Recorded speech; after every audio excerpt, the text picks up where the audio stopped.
Sorry about my face, but I cried off all my makeup at church, so I look like I got punched, and it's okay.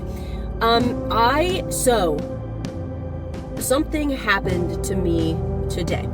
But yesterday is important context. And the reason I'm sharing this is I hope that it encourages someone, because I am extremely encouraged. So yesterday, there were two different things that I was upset about. And when I say upset, I mean I guess stressing about, because they're both kind of outside my control, and there are changes that I want to see as far as these two things are concerned. So I was walking around in the yard, I was praying about these two things, and I felt the Lord spoke to me and said, trust me.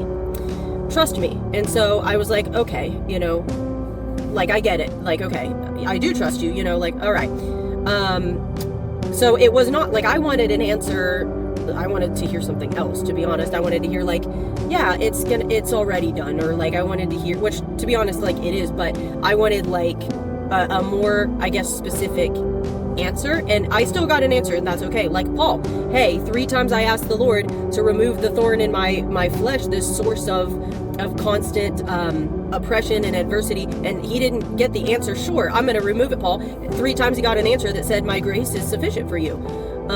So he got an answer. I was praying yesterday, I got an answer. It was trust me, which is not a discouraging answer. It just was whatever. So, but I kind of it's not that I didn't listen, but I still continued to be overwhelmed as the day went on. And I should have not, because if you're going to just trust God, then you leave it to him, right? Cast all your cares on him and all that, and you're not going to carry it with you, and you're not going to stress about it. Well, I kind of continued to stress about it, and I should not have. So then today, during church this morning, fire message. And what's funny about it is it was almost exactly what I talked about in my episode 2 days before.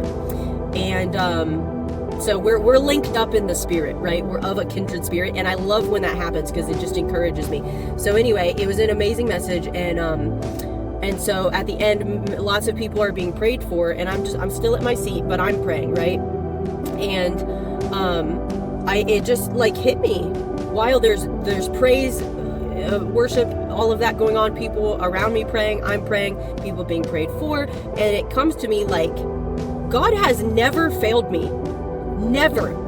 He has literally never failed me. And I was why in the world then? What am I doing? Why did I spend yesterday stressing about things when he's never failed me? Plus he told me to trust him. What was I doing? So it was sort of a rebuke, which I needed apparently, but it was also just like a head rush. How dumb are you? Look at his track record in your own life, and then if your own life isn't convincing enough, look at his track record in the Bible. Is there a history of God failing? Did he say one thing and then fail to do it? No, he literally never failed.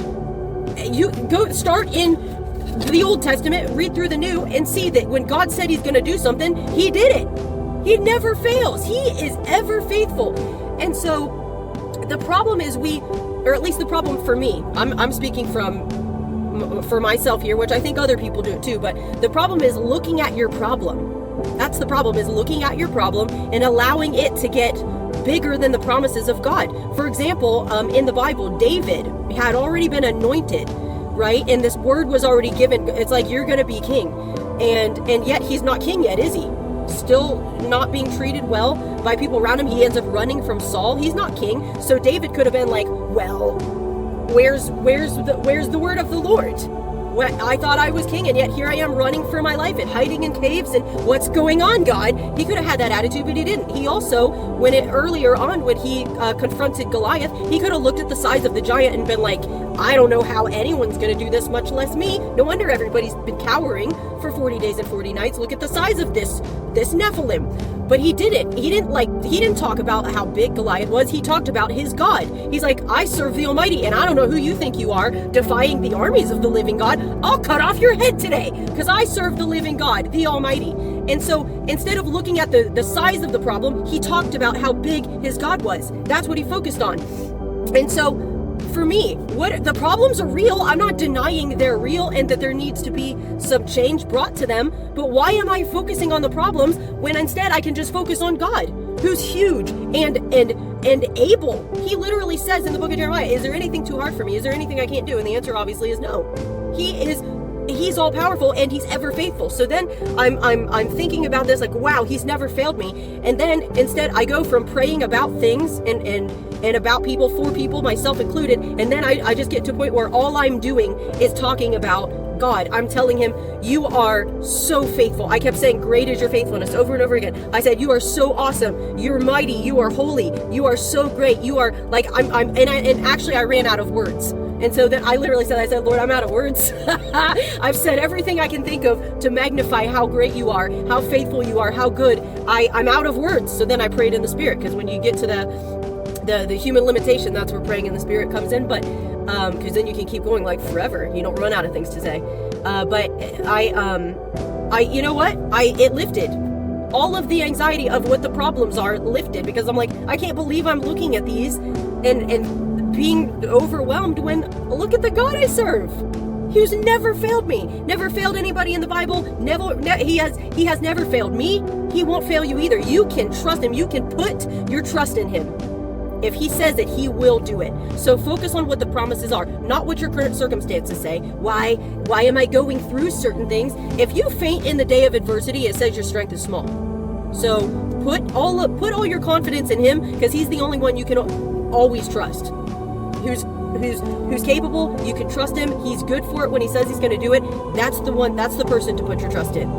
And don't get overwhelmed by the problems. He knows. He sees everything, and he has good plans for you. He loves you. He is working on your behalf. Don't ever doubt God. Whatever happens, whatever you go through, don't ever doubt God, because he is ever faithful. All right. I am encouraged. I hope that encourages someone else. God bless you.